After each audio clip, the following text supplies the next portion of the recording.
लक्ष्मणभाऊ गेल्यानंतर सार्वजनिक ही पहिली आमची निवडणूक. कुठेतरी भाऊंची उणीव जाणवत होती आणि पदोपदी पावली त्यांची आठवण पण येत होती. मात्र हे सगळं होत असताना तुम्ही शांत होता. तुमच्या नावामध्ये शंकर आहे, मात्र तुम्ही कधी तांडव केलेलं दिसलं नाही. तिथे तांडव करायची गरज पडली नाही, कारण आरोप प्रत्यारोप करून कुठल्या गोष्टी जिंकता येत नाही. म्हणजे तुम्ही असं गनिमी काव्याने वगैरे गनिमी आवाज त्याला म्हणावं लागेल. तुम्ही राष्ट्रवादीचे जवळपास 27-28 म्हणजे आधीचे नगरसेवक होते, त्यांच्याकडचे मोठे नेते होते, ते फोडले. नाही, विरोध केला का तर मी वैयक्तिक पातळीवर मी 100% विरोध केला. कार्यकर्त्यांसाठी मी भांडलो. कुठंतरी असं वाटतं का की तो जाहीरनामा तुम्ही लोकांपर्यंत घेऊन जाण्यात अपयश ठरले वगैरे असं? नाही, 2 घोषणा की लाडकी बहीण असेल किंवा नंतर अजितदादांनी त्यांच्या घोषणा केल्या. लोक घोषणाला बळी पडत नाही, लोक विकासाला बळी पडतात. आणि तुमचे शहराध्यक्ष म्हणतात की 24 तास पाणी देणं शक्य नाही आहे. 2023ला पण म्हणत होते की जगतापांमध्ये ग्रहकलह आहे. ग्रहकलह कुठेही नाही आहे. हे तुम्ही सुरुवातीला सांगितलं की गनिमी कावा वापरला. अशा काही गोष्टी असतात त्या सर्वांच्या समोर उघड करायच्या नसतात. हे छत्रपती शिवाजी महाराज ज्यांचा जन्म ह्या आमच्या ठिकाणी झाला, शिवनेरी या किल्ल्यावर, तर त्या शिवनेरीचं नाव आपण जिल्ह्याला का नाही द्यावं?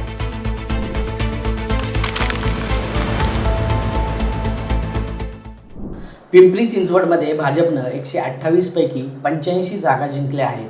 आणि या ज्या भव्य दिव्य अशा विजयाचे काही धुरंधर आहेत, त्यापैकीच एक धुरंधर आज आपल्यासोबत आहेत, शंकर भाऊ जगताप. भाऊ, तुमचं स्वागत आहे. थोडक्यातमध्ये एवढा मोठा विजय म्हणजे 2017 साली तुम्ही या ठिकाणी भाजपनं 77 जागा जिंकल्या होत्या आणि आज 84+1 म्हणजे 85 जागा तुम्ही जिंकल्यात. आज तुमच्यासोबत लक्ष्मण भाऊ नाही आहेत. तुमच्या ते जर असते तर त्यांच्या काय भावना असत्या? निश्चितच ते असते तर आज आनंदच झाला असता. आणि हा जो काही विजय आहे आम्ही त्यांनाच समर्पित केलं, कारण लक्ष्मणभाऊ गेल्यानंतर सार्वजनिक ही पहिली आमची निवडणूक. तसा मागच्या 2 निवडणुकीमध्ये पोटनिवडणूक असेल किंवा रेग्युलर विधानसभा असेल, या दोन्ही निवडणुकीमध्ये आम्ही सगळ्या कार्यकर्त्यांच्या आणि संघटनेच्या बळावर आणि नेतृत्वाने जो विश्वास ठेवला, त्या विश्वासाच्या जोरावर आणि जनतेची साथ, या सगळ्या गोष्टींमुळे आम्ही ते दोन्ही विजय सोयीस्कर झाले होते.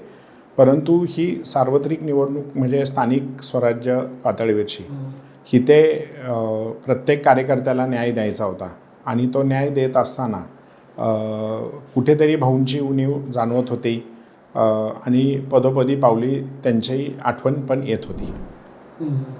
पण मग तुम्ही आता हे सगळं एवढा मोठा विजय मिळवला असताना तुमच्यावर विरोधकांनी खूप जास्त मोठ्या प्रमाणात आरोप केले, म्हणजे की या महापालिकेतले कारभारी आहेत ते भ्रष्ट आहेत आणि महापालिकेतल्या भ्रष्टाचाराचे मोठ्या प्रमाणात आरोप झाले. मात्र हे सगळं होत असताना तुम्ही शांत होता. तुमच्या नावामध्ये शंकर आहे, मात्र तुम्ही कधी तांडव केलेलं दिसलं नाही. तांडव हे कुठं होत असतं पहा? तांडव जिथे अधर्म होत असतो किंवा अधर्माचा विचार होतो, ही तर लोकशाही होती. आणि लोकशाही पद्धतीने ह्या निवडणुका होत असताना हिते तांडव करायची गरज पडली नाही. हिते शांततेने, संयमाने आणि विकासावर, कारण आरोप प्रत्यारोप करून कुठल्या गोष्टी जिंकता येत नाही. आणि आपले देशाचे पंतप्रधान माननीय नरेंद्रभाई मोदी असतील, राज्याचे कणखर नेतृत्व आणि आपले सर्वांचे लाडके देवाभाऊ यांच्याकडनं मी शिकलो आहे की संयमी राहून आणि शांततेमध्ये आपण विकासावर भर द्यायची आणि कुणावर टीका टिप्पणी न करता आपण फक्त विकासाच्या मुद्द्यावर बोलायचं. आणि पुढचं 2051चं पिंपरी चिंचवड शहर हे कसं असेल, ज्या पद्धतीने मोदीजींचं स्वप्न आहे 2047ला विकसित भारत घडवायचं आहे आणि देवेंद्र फडणवीस साहेबांनी सांगितलं की महाराष्ट्र आता थांबणार नाही, त्या उक्तीप्रमाणे आम्ही काम करत गेलो. विकासाच्या भूमिका, विकासाच्या योजना आम्ही लोकांपर्यंत पोहोचवण्याचं काम केलं. त्याच्यामुळे टीका टिप्पणी करण्याकडे आमचा वेळ आम्ही खर्च केला नाही. पण तुम्ही म्हणजे सगळं बघितलं ऐकून, तुमच्या पक्षातले काही लोक बोलत होते, मात्र तुम्ही शांत होते एकदम. तर याच्या मग काही रणनीती वगैरे होती का? हो, 100%च रणनीती होती. कारण सगळेच जर अटॅकिंग मोडमध्ये असते तर मग अटॅकिंग मोडमध्ये न राहता एकाने अटॅकिंग आणि एकाने डिफेन्सिव्ह असं दोघांचं कॉम्बिनेशन करून आम्ही हा विजय मिळवला. म्हणजे तुम्ही असं गनिमी काव्याने वगैरे गनिमी आवाज त्याला म्हणावं लागेल. कारण जर आम्ही दोघंही अटॅकिंग मूडमध्ये असतो तर आमची रणनीती त्यांना कळली असते. म्हणून आम्ही मुद्दामून एकानं गाफील ठेवून एकानं चढाई करायची अशा पद्धतीने करून आम्ही हा विजय मिळवला. म्हणजे तुम्ही त्यावेळेस तुमच्या दोघांचे सूर जुळले असं म्हटलं तर वावगं ठरणार नाही. नाही, पहिल्यापासूनच आम्ही एकाच पक्षातले आहोत आणि आमच्या दोघांचे सूर कायम आहेत, एकत्रच आहेत. ह्या निवडणुकीच्या आधी बघितलं तर तुम्ही राष्ट्रवादीचे जवळपास 27-28 म्हणजे आधीचे नगरसेवक होते, त्यांच्याकडचे मोठे नेते होते, ते फोडले आणि हे नेते फोडल्यानंतर तुमच्यावर खूप मोठ्या प्रमाणात टीका झाली. तर यातल्या नगरसेवकांना तुम्ही निवडून आणताना प्रयत्न वगैरे केले, मात्र या सगळ्या गोष्टी काही स्ट्रॅटेजिकल होत्या का त्यांची यायची इच्छा होती, नेमकं काय होतं? इथे दोन्ही गोष्टी होत्या, स्ट्रॅटेजिकली पण होत्या आणि दुसरी गोष्ट काय होती की मागील 5 वर्षापासून ते सत्तेत होते. म्हणजे जे नगरसेवक म्हणून 2017ला राष्ट्रवादी काँग्रेस असतील किंवा इतर पक्षातून निवडून आले, पण त्यांना विकास करता आला नाही, ही त्यांची शोकांतिका होती. आणि आज त्यांना माहिती आहे की पुढील 25 वर्ष ही विकास कोण करू शकतं आणि लोकांपर्यंत लोकांची कामे, जनतेची कामे आत्ताच्या स्टाईलनं कोण करू शकतं, तर भारतीय जनता पार्टीच करू शकते. त्या उक्तीप्रमाणे त्यांनी भारतीय जनता पार्टीत येणं पसंत केलं. त्यांना भारतीय जनता पार्टीचे आचार विचार हे आवडले आणि त्यांना लक्षात आलं की त्यांची स्वतःची ताकद आणि भारतीय जनता पार्टीची ताकद असे दोन्ही एकत्र केलं तर आपण सहजपणे निवडून पण येऊ आणि पुढील काळातला विकास पण आपण हा जास्त प्रमाणात करू शकतो. पण अशा पद्धतीनं नेते ज्यावेळेस पक्षात घेतले जातात त्यावेळेस साधारणतः काय होतं की आपले सोयीचे लोक घेतले जातात आणि आपले राजकीय विरोधक आहेत ते घेतले नाही जात. पिंपरी चिंचवडमध्ये जर बघितलं तर तुमचे राजकीय विरोधक जे आहेत, उदाहरणार्थ राहुल कलाटे असतील, अशी लोक घेताना साधारण विरोध होतो त्याच्या, म्हणजे जे विरोधक असतात त्यांचा. तुम्ही विरोध नाही केला कुठं, उलट तुम्ही स्वागत केलं. ही याच्यामागे काय म्हणायचं नेमकं याला? नाही, विरोध केला का तर मी वैयक्तिक पातळीवर मी 100% विरोध केला. कार्यकर्त्यांसाठी मी भांडलो. कारण 1 वर्षापूर्वी चंद्रशेखरजी बावनकुळे आमचे प्रदेशाध्यक्ष होते आणि मंत्री महोदय पण झाले, तर ते मला म्हटले, तर त्यावेळेस मी त्यांना म्हटलं की कार्यकर्त्यांसाठी आपल्याला त्याचा प्रवेश घेणं उचित ठरणार नाही. मग 1 वर्षभर तो प्रवेश लांबला, पण काही वेळेस मग वरिष्ठांच्या पुढे जाता येत नाही आणि आम्ही माझं मत मांडलं.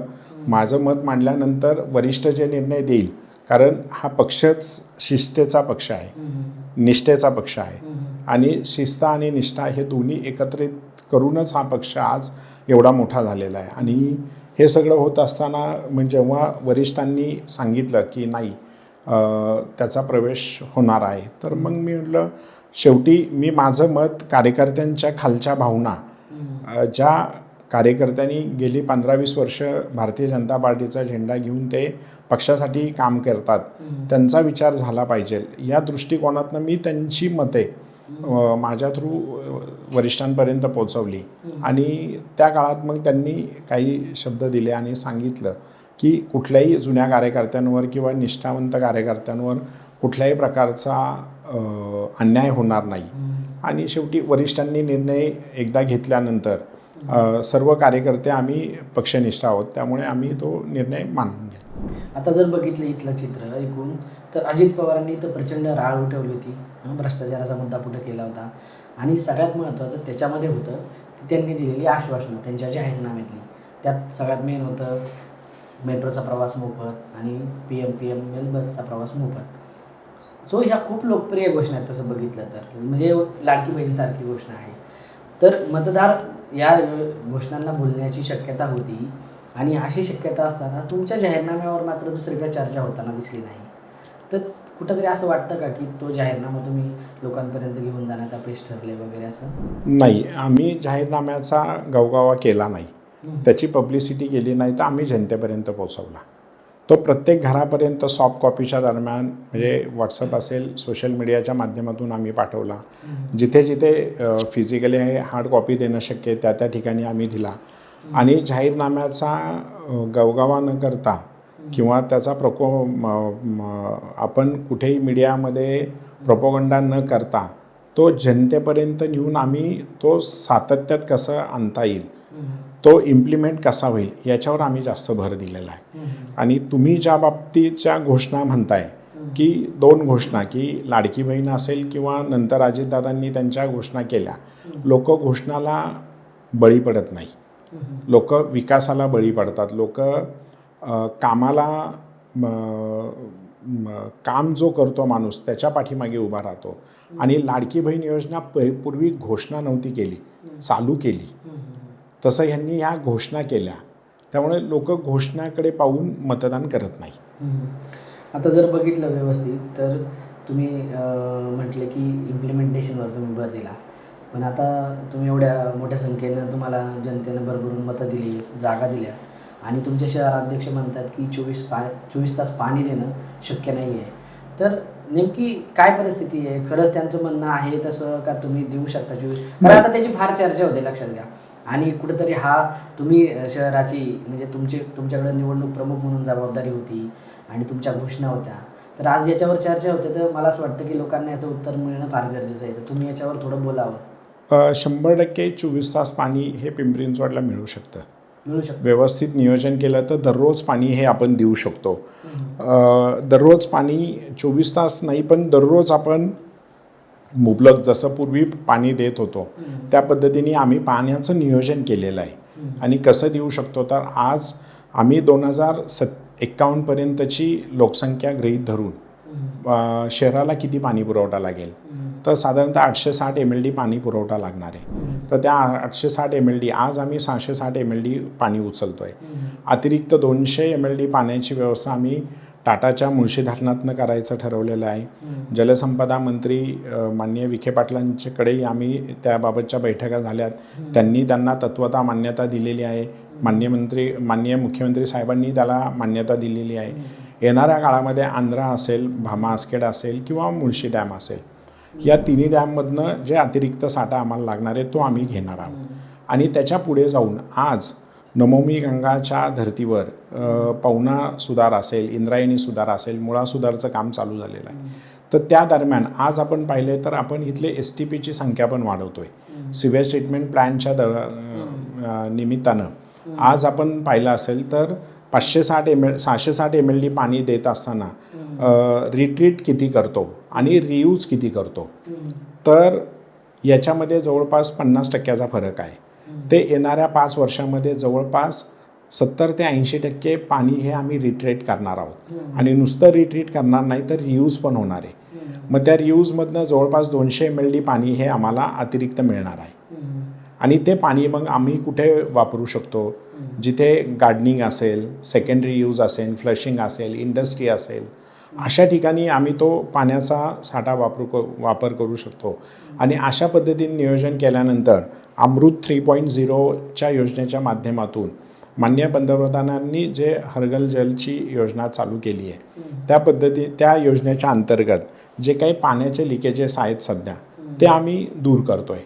ह्या अशा सगळ्या नियोजनावर भर देऊन हे नियोजन इम्प्लिमेंट करून व्यवस्थित 100% आम्ही दररोज पाणी देऊ शकतो. इथं आणखीन एक मोठी समस्या आता तयार व्हायला लागली, ती म्हणजे ट्रॅफिकची समस्या. इथं कसं आता जो ITचा क्राऊड आहे मोठ्या प्रमाणामध्ये, तर ही जी समस्या आहे ही पूर्वीच्या काळी पिंपरी चिंचवडमध्ये एवढी पाहायला मिळत नव्हती. तर याच्यावर तुम्ही काही ठोस उपाय करताय वगैरे? हो, 100% करतोय. आपण जर पाहिलं पिंपरी चिंचवड आत्ताचं सध्याचं शहर हे 179 स्क्वेअर किलोमीटरचं आहे आणि टोटल जागेच्या 7%च आत्ता रस्ते आहेत, की जे 17% पाहिजे, 17%. बरोबर. मग DPच्या माध्यमातून आम्ही नवीन रस्त्यांची निर्मिती करतोय. ज्या ठिकाणी नवीन रस्ते निर्मित होऊ शकत नाही त्या ठिकाणी एलिव्हेटेड ब्रिज करतोय, अंडरपास करतोय, मिसिंग लिंक आम्ही कट करून मिसिंग लिंक आम्ही पूर्ण करतोय. असे अनेक उपाययोजना करून आणि आज आपण पाहिलं असेल 2014 नंतर मेट्रोचं नेटवर्किंग हे इथे मोठ्या प्रमाणात होतं आहे. आज फेज 1 मधली मेट्रो भक्तिशक्तीपर्यंत पोचती आहे. ती उद्याच्या काळामध्ये सेकंड फेज आम्ही DPR केंद्र शासनाला पाठवलेला आहे. माननीय मुख्यमंत्री साहेबांनी त्याला मान्यता देऊन केंद्र शासनाकडे गेला आहे. तो DPR भक्तिशक्ती ते वाकड ते Pimple Saudagar, Kokane Chowk to Nashik Phata to Indrayani Nagar to Chakan असा जवळपास 42 किलोमीटरचा हा मेट्रोचा सेकंड फेज होतो आहे. तिसऱ्या फेजमध्ये आम्ही मुकाई चौक टू डांगे चौक ते सांगवी फाटा औंध टू युनिव्हर्सिटी असा तिसरा फेज होणार आहे. हे नेटवर्किंग जेव्हा होईल त्यावेळेस निश्चितच हे सगळं जे काही आता ट्रॅफिकचं कंजेक्शन आहे, ट्रॅफिकचा इश्यू आहे, तो सगळा सॉल्व्ह झालेला असेल. भाऊ, तुमच्या जाहीरनाम्यामध्ये एक मागणी आहे की पिंपरी चिंचवड आणि आजूबाजूच्या भागाचं मिळून शिवनेरी हा जिल्हा करायचं. तर ही फक्त जाहीरनाम्यापुरती दिलेली म्हणजे जाहीरनाम्यापुरतं दिलेलं आश्वासन आहे का खरंच हे शक्य आहे? तुम्ही पाहिलं असेल की हे आम्ही मागणी केलेली आहे आणि ह्याचे टेक्निकल आणि लिगॅलिटी चेक करून आम्ही पुढे केंद्राकडे तो प्रस्ताव पण पाठवलेला आहे. महाराष्ट्र पाठवलाय प्रस्ताव? हो, महाराष्ट्र शासनाच्या माध्यमातून आम्ही तो पुढे प्रस्ताव पाठवलेला पण आहे. आज जर पाहिलं आपण की विकासाचं विकेंद्रीकरण करणं हे माननीय मोदीजींनी सगळ्यांना सांगितलेलं आहे, दाखवून दिलं आहे की आज आपण पाहिलं असेल की खेडेगावापर्यंत विकास पोचवणं, मग पंतप्रधान ग्राम सडक योजनेच्या माध्यमातून प्रत्येक ठिकाणी सडक असेल, पाणी जल हर घर जलच्या माध्यमातून असेल, त्याच पद्धतीने शहरामध्ये सुद्धा की पुणे जिल्हा आज मितीला आपण पाहिला तर जवळपास 1.5-2 कोटीच्या आसपास लोकसंख्या असणार किंवा किंबहुना जास्त पण असेल, अंदाजे मी सांगतोय. तर अशा वेळेस आज आपण पाहिलं तर आंबेगावच्या एका टोकाचा माणूस जर त्याला कलेक्टर ऑफिसला यायचं तर पुण्यामध्ये यावं लागतं, त्याला 2.5-3 तास यावं लागतं. ते जर आज ही मातृभूमी, ही भूभूमी ज्यांच्या पदस्पर्शाने किंवा ज्यांच्या कर्तृत्वाने पावन झालेली आणि ज्यांचं नाव पूर्ण जगामध्ये आहे असे छत्रपती शिवाजी महाराज, ज्यांचा जन्म ह्या आमच्या ठिकाणी झाला, शिवनेरी या किल्ल्यावर झाला, तर त्या शिवनेरीचं नाव आपण जिल्ह्याला का नाही द्यावं आणि ही आमच्यासाठी गौरवाची बाब असेल. आणि म्हणून आम्ही शिवनेरी हे नाव जिल्ह्याला द्यायचं, वेगळा जिल्हा निर्मित करून. आणि वेगळा जिल्हा निर्माण झाल्यानंतर जी काही विकासाची गंगा, विकासाचे जे काही योजना असतील, जे काही निधी असेल, केंद्रातनं आम्हाला जास्तीचा निधी हा सेपरेट जिल्ह्यासाठी येऊ शकतो. लोकांची प्रशासकीय कामं ही लवकर होऊ शकतात. अशा अनेक फायद्यांसाठी विकासाचं विकेंद्रीकरण करणं हे महत्त्वाचं आहे. या उद्देशाने आम्ही फक्त तो अजेंड्यापुरता न ठेवता त्याचं इम्प्लिमेशन येणाऱ्या काळामध्ये झालेलं दिसेल. मला एक सगळ्यात महत्त्वाचा प्रश्न विचारायचा तुम्हाला की या सगळ्या निवडणुकीच्या याच्यामध्ये तुमच्यावर कौटुंबिक आरोपांचा प्रयत्न करण्यात आला किंवा तुमच्या कुटुंबातील वाद याच्या केंद्रस्थानी आले, निवडणुकीच्या केंद्रस्थानी आले, तर नेमकं काय विषय आहे हा? आपण पाहिलं असेल की राजकारण म्हणजे जेव्हा निवडणुका चालू होतात आरोप प्रत्यारोप हे चालू होत असतात. आणि आपण पाहिलं असेल की विरोधक एक एक आरोप करत पुढे पुढे जात होते आणि कुठल्याही प्रकारचे आरोप करायला हे त्यांना जागा मिळत नव्हती, कुठल्याही प्रकारचे, मग ते भ्रष्टाचाराचे असतील किंवा इतर कुठले असतील. मग शेवटी पर्याय काय असतो माणसाकडे की त्याच्या पर्सनल लाईफवर तुम्ही अटॅक करा. मग पर्सनल लाईफ म्हणजे काय, घरात जे 2023ला पण म्हणत होते की जगतापांमध्ये ग्रहकलह आहे, पण तुम्ही पाहिलं की अश्विनी जगताप म्हणजे आमच्या वहिनी आमदार झाल्या, त्याच्यानंतर त्यांनी स्वतः सांगितलं मी आमदार झालो, आम्ही दोघंही आमदार झालो, आता आम्ही सगळे एकत्रच असतो, ग्रहकलह कुठेही नाही आहे. हे विरोधकांना जेव्हा कुठलंच यश मिळताना कुठल्याही साईटला कुठल्याही प्रकारे यश मिळताना दिसत नाही, तेव्हा मग त्यांनी हे केलेले खोटे आरोप आहेत. या सगळ्यांमध्ये आता ही सगळी निवडणूक झाली आहे, तुम्ही जी रणनीती आखली होती, ज्या गोष्टी ठरवल्या होत्या त्यानुसार गोष्टी पार पडल्यात का? कुठे तुम्हाला वाटते की काही त्रुटी झाल्यात वगैरे? जवळपास 95% आम्ही रणनीती आखली त्या पद्धतीने झाल्यात.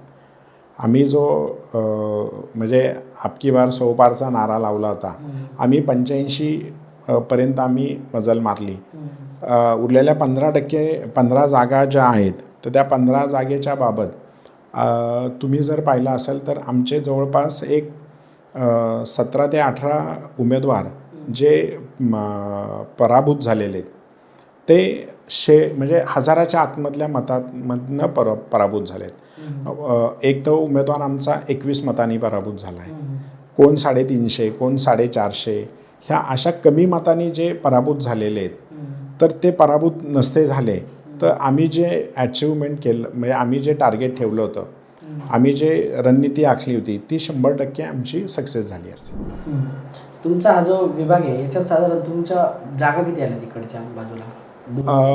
पूर्ण पिंपरी चिंचवड शहरामध्ये 85 जागा आलेल्या आहेत आणि आपण जर चिंचवड विधानसभा जर पाहिला तर 52 पैकी जवळपास 39 जागा ह्या चिंचवड विधानसभेमध्ये आल्या. अच्छा, 52 पैकी 39 जागा आहेत. ओके. आणि मला आता हे जाणून घ्यायचं तुमच्याकडनं की ही सगळी पिंपरी चिंचवडमधली निवडणूक होती ती अजित पवारांनी एकदम प्रतिष्ठेची बनवली होती, ते तर टुकून बसले होते. मात्र अशा परिस्थितीमध्ये राज्यात एकूण चित्र असं निर्माण झालं होतं की पिंपरी चिंचवडमध्ये राष्ट्रवादी जोरदार मुसंडी मारेल. तर नेमके काय तुमच्या यशाचे असे गमक आहेत किंवा काय तुम्ही अशा गोष्टी केल्या की ज्या तुमच्यासाठी फायदेशीर ठरल्या? कारण बघा की ही एक केस स्टडी पण आहे की जिथं राज्याला वाटतं की ही निवडणूक फिरली आहे आणि विरोधी पक्ष आहे जो तुमचा ऑपोजिट पार्टी आहे ती मोठ्या संख्येने जागा जिंकेल, कदाचित सत्ता पण मिळवेल, अशा परिस्थितीमध्ये तुम्ही जवळपास 85 जागा आणल्या. तर हे अभ्यासकांसाठी सुद्धा महत्त्वाचं आहे की तुम्ही नेमकी काय रणनीती वापरली? तर सर्वप्रथम पिंपरी चिंचवडच्या जनतेने 2017 ते 22पर्यंत जे भारतीय जनता पार्टीच्या इथल्या नेतृत्वाने काम केलं, इथल्या नगरसेवकांनी काम केलं, त्याच्यावर विश्वास ठेवला. दुसरी गोष्ट, ज्या काही आम्ही पुढचं व्हिजन मांडलं, विकासाची भूमिका आम्ही मांडली आणि माननीय पंतप्रधान नरेंद्रभाई मोदी यांनी 2014 नंतर केलेला विकास, मग तो भारतामधला असेल, महाराष्ट्राचा असेल किंवा पिंपरी चिंचवडचा असेल, की 2014 पूर्वी एकही किलोमीटरची मेट्रो ह्या शहरात धावत नव्हती. आज पुणे आणि पिंपरी चिंचवड शहरा मिळून 102 किलोमीटरची मेट्रो आज धावती आहे. तर हा जो झालेला विकास आहे आणि माननीय देवेंद्र फडणवीस साहेबांचं विजन आणि त्यांनी जी घोषणा केली, आता महाराष्ट्र थांबणार नाही, त्यांनी आज जसं MMR रिजन आहे त्या पद्धतीनं PMR ग्रोथ हब हे आपल्याकडे डेव्हलप करतात आणि त्याच्यामध्ये पुणे महापालिकाची हद्द असेल, पिंपरी चिंचवड महापालिकेची हद्द असेल, PMRDची हद्द असेल, या ग्रोथ हबच्या माध्यमातून पुढच्या येणाऱ्या काळामध्ये जवळपास 10,000 कोटीची इन्व्हेस्टमेंट होणार आहे. मग इथे IT हब आणि इंडस्ट्रीयल हब ह्या दोन्ही हब मिळून 1 लाख जॉबची निर्मिती होणार आहे. हे विजन आम्ही लोकांपर्यंत मांडलं आणि हे सगळं लोकांना भावलं आणि ज्या पद्धतीने मोदीजी असतील, देवेंद्र फडणवीस साहेब असतील आणि पिंपरी चिंचवडने जो विकास केला, आपण पाहिलं असेल 2014 पूर्वी लिवेबल इंडेक्स हा पिंपरी चिंचवडचा 77वा नंबर होता भारतामध्ये. तो आज पहिल्या 10मध्ये 7व्या क्रमांकावर आला आहे. म्हणजे राहण्यायोग्य शहर जगात, भारतामध्ये पसंतीमध्ये 7वं शहर हे पिंपरी चिंचवड आहे. इथला AQI जो एअर क्वालिटी इंडेक्स आहे तो पण कमी आहे आणि ह्या सगळ्या गोष्टी आम्ही इथे मेंटेन केल्या. काही ठिकाणी वाढतं शहरीकरणामुळे जे प्रॉब्लेम निर्माण झालेत ते कमी जास्त प्रमाणात आम्ही सोडवायला आम्हाला थोडा उशीर झाला, परंतु इतर शहराच्या मानातून आज पिंपरी चिंचवड शहराची जी प्रगती झाली आहे त्या प्रगती आणि ज्या पद्धतीची विकास कामं आम्ही लोकांनी इथे केली, ह्या सगळ्या गोष्टींवर त्यांनी विश्वास ठेवून त्यांनी आम्हाला पुन्हा एकदा सत्ता दिली आणि ही सत्ता विरोधकांनी फक्त मीडियावर हे सगळं चित्र उभं केलं होतं. पूर्ण नॅशनल TVवर, नॅशनल चॅनल्सला असू द्या, मेनस्ट्रीम लाईनला असू द्या, मीडियाच्या माध्यमातून असेल. हे सगळं तुम्ही तुमचं पार्टीचं लाईनचं वगैरे सांगता, याच्या पलीकडे पण तुम्ही काही गोष्टी यूज केल्या असतील. तुम्ही मला सुरुवातीला सांगितलं की नेहमी का वापरला, तर अशा काही गोष्टी असतील ना की ज्या नाही, अशा काही गोष्टी असतात त्या सर्वांच्या समोर उघड करायच्या नसतात, की त्याच्यातील एक भाग तुम्हाला सांगू शकतो की ज्या पद्धतीने आम्ही, माझं असं म्हणणं आहे की ठीक आहे सगळ्या गोष्टी तुम्ही उघड नका करू, पण ज्या गोष्टी तुम्हाला उघड करता येण्यासारख्या आहेत की ज्या तुमच्या कदाचित भाजपच्या नेत्यांसाठी, कार्यकर्त्यांसाठी, त्यांच्या वैयक्तिक अभ्यासासाठी उपयुक्त ठरू शकतात किंवा इतर राजकीय नेत्यांसाठी एक अभ्यास म्हणून किंवा त्यांच्या निवडणुकीमध्ये त्यांना उपयुक्त ठरू शकतात, अशा काही गोष्टी तुम्ही सांगू शकता? नक्कीच. नाही, काही गोष्टी अशा आहेत की जिथे विनिंग कॅपॅसिटीचे विनिंग कॅन्डिडेट आहेत असे आम्ही पहिले घेतले आणि विरोधक जे म्हणजे दुसऱ्या पक्षातनं आम्ही आमच्या पक्षामध्ये प्रवेश करून घेतला, पण 100% त्या लोकांना, म्हणजे जे लोक विरोधक आरोप करतात की तुम्ही दुसरे आयत उमेदवार घेतले आणि सत्ता आणली. तर असे बरेच उदाहरणं आहेत, देता येईल तुम्हाला, की माजी नगरसेवक प्रभाकर वागिरे, आम्ही त्यांना प्रवेश करून घेतला, त्यांना तिकीट नाही दिलं. अच्छा. सुषमाताई तनपुरे, माजी नगरसेविका, त्यांना आम्ही घेतलं, तिकीट नाही दिलं. आम्ही आमची ताकद वाढवली. आम्ही हे असे म्हणजे फक्त विनिंग कॅन्डिडेट घेतले आणि ताकद पण वाढवली. विनिंग कॅन्डिडेट बरोबर ताकद पण वाढवली आणि आम्ही त्या सीट्स वाढवल्या. ह्या अशा काही रणनीती होत्या, त्या आम्ही ही एक झाली. ह्या अशा अनेक आहेत. ह्या सगळ्या आपण त्याच्यावर एक वेगळा एपिसोड करूया. एवढं मोठं यश मिळाल्यावर काही काही लोकांच्या डोक्यात जातं ते यश. तर तुम्ही ते डोक्यात घेणार आहात का, म्हणजे तुमच्या जनांतन लोकांसाठी काही कामं करायची वगैरे ती कामं करणार आहात? आम्ही भारतीय जनता पार्टीचे कार्यकर्ते कधी यश डोक्यात घेत नाही, तर आम्ही यश हे डोक्यावर घेतो. हे लोकांनी दिलेलं दान आहे आणि हे दानाचं ओझं घेऊन आम्ही सगळे कार्यकर्ते अविरतपणे काम करत असतो. आणि आम्हाला पुन्हा एकदा पिंपरी चिंचवडमधील मायबाप जनतेने आम्हाला संधी दिलेली आहे.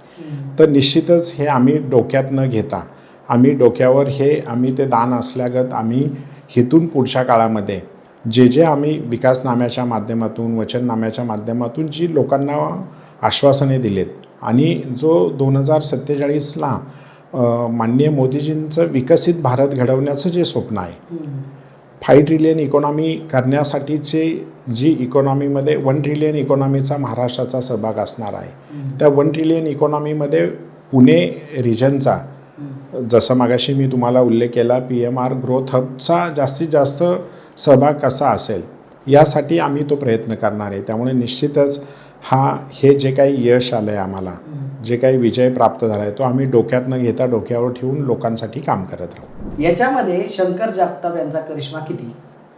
नाही, शंकर जगताप यांचा करिश्मा नाही, हा जनतेचा करिश्मा आहे. आणि जनता ही नेहमी विकासाच्या मागे असते आणि जो काम करणारा कार्यकर्ता आहे त्याच्या पाठीमागे जनता ही कायमस्वरूपी असते. त्याच्यामुळे ह्याच्यामध्ये श्रेय ह्या कुठल्या एका व्यक्तीचं नसून हे जनतेचं आहे, हे संघटनेचं आहे. संघटना आमची तर तुम्ही पाहिलं तर आमचे पेज प्रमुखापासून तर प्रदेशाच्या कार्यकारिणीमधले सुद्धा कार्यकर्ते हे काम करत होते. आणि त्याचबरोबर आमचे विविध आयाम जे आहेत किंवा आमच्या संलग्न ज्या संघटना आहेत, मग त्याच्यामध्ये जे धार्मिक संघटना असतील, सामाजिक संघटना असतील, ह्या सगळ्यांची ताकद एकत्रित करून आम्ही ही लढाई लढलो आणि यशस्वी झालो.